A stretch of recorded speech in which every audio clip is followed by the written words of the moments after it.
let's decide, is your project a good fit for going China direct?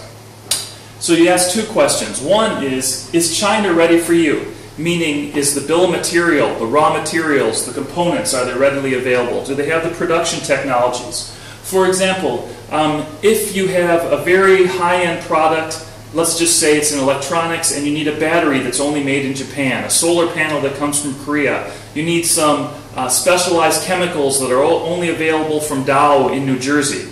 Those components may not be available in China, so the product might not be able to be made even if you found a supplier in China that says they could make it. So if you have certain technologies or core components, do a little bit of research first to make sure that those components are available. Now, if you go to Walmart and you pick up product and you turn it over and it says made in China and it's very similar technology or quality standards to what you want to make, then you're safe. 99.9% of the time, China is ready for you. And the bigger question is, are you ready for China?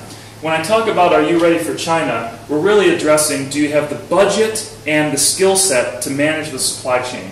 And let me go through a little bit more detail.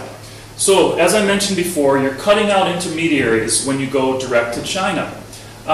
Keep in mind that these costs often cannot be avoided. Things like sampling. In the past, maybe your distributor would give you some free samples for your confirmation and for your reference, for your decision making. It's very rare, unless you're a big buyer, that the supplier is going to give you a bunch of free samples. Also keep in mind that now you're probably going to need to go to China a couple times to find and manage those vendors. That has cost. Product safety, so important. Before, there was a distributor who was the importer of record into your country. If anything went wrong, a product recall, a child was hurt by your product, something like that, most likely he would share or absorb the liability because he was the importer of record. Now, when you go direct to China, you're the importer of record, and if anything goes wrong, God forbid, the lawyers and the local governments are not going to go after some Chinese supplier. They're going to go after you. Even if that Chinese supplier tells you, oh, don't worry, our product conforms, it's safe, we have global liability.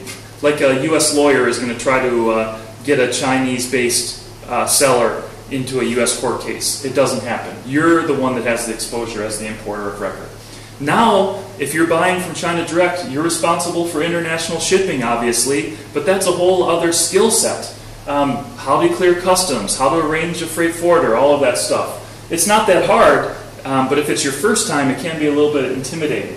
Also, since we're cutting out the middlemen, now it's up to us, the small buyer, to do things like audit the factory to make sure they really can make the product they say they can make. Do the inspections to make sure that the product coming off the assembly line is exactly what we wanted to buy. Due diligence to ensure that after we place the purchase order, the supplier is, or the trading company or whoever the seller is in financial standing enough so that they won't go out of business before the order is complete and disappear with our deposit. So the harsh reality is that you and I as small buyers, we need to focus on the all-in cost of production. Don't be seduced by the siren song of low unit price. For example, you might see this back home for 50 bucks and you find it online at a website for $25 and you're thinking, wow, I'm going to make a huge killing.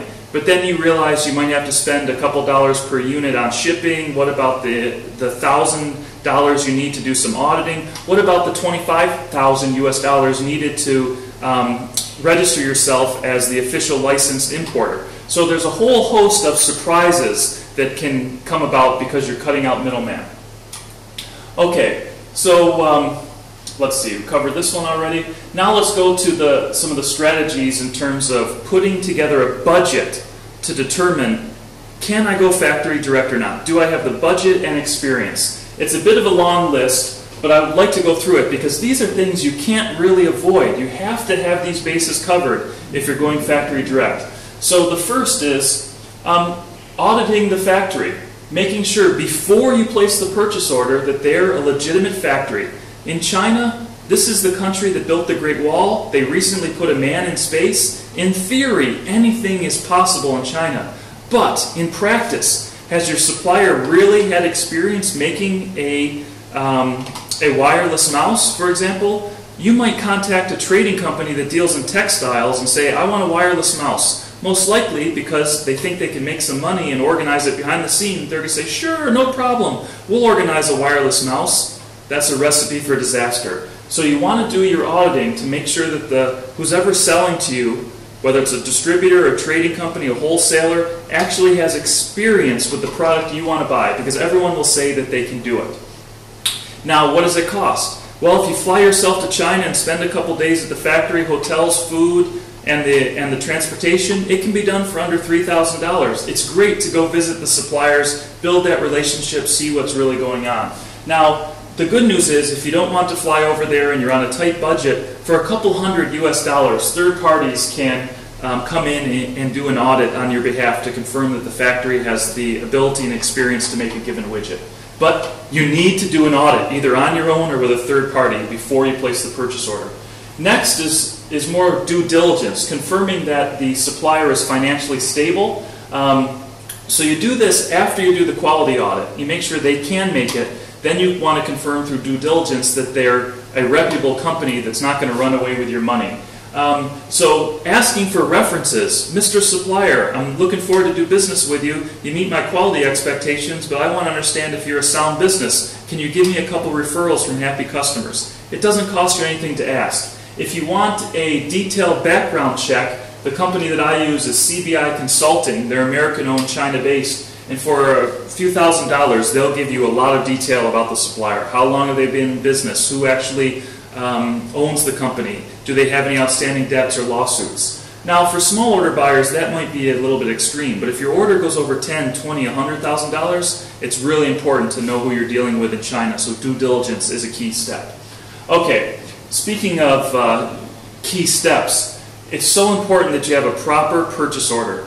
I meet a lot of small buyers at the trade show. It's their first time placing an order in China, and they don't have a written template for placing the order. They send an email to a supplier. Give me 3,000 units of this wireless mouse. Now, what is the exact specification? What are the Incoterms? What are the lead times? All those details. If you don't write it down and clearly explain it to the Chinese supplier, most likely it won't happen.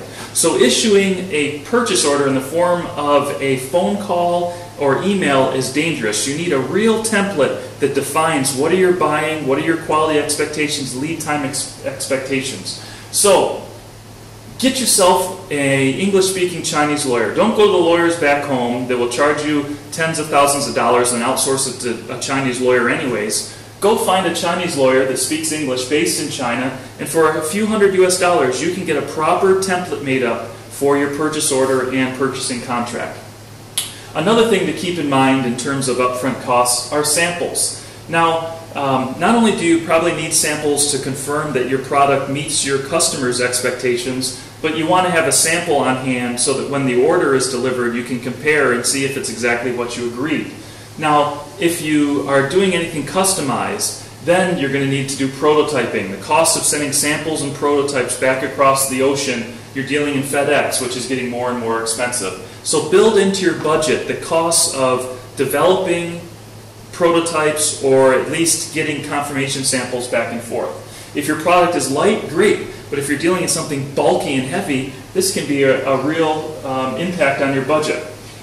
Next, you need to confirm that the product is safe and conforms with your standards. For example, your country's standards, not just your company's standards, but your country's. For example, if you're dealing in anything with electronics, for the Europe, it's going to have CE, for the US, a UL certificate to make sure that it's somebody that holds the product is not going to be injured, that it meets basic requirements for safety.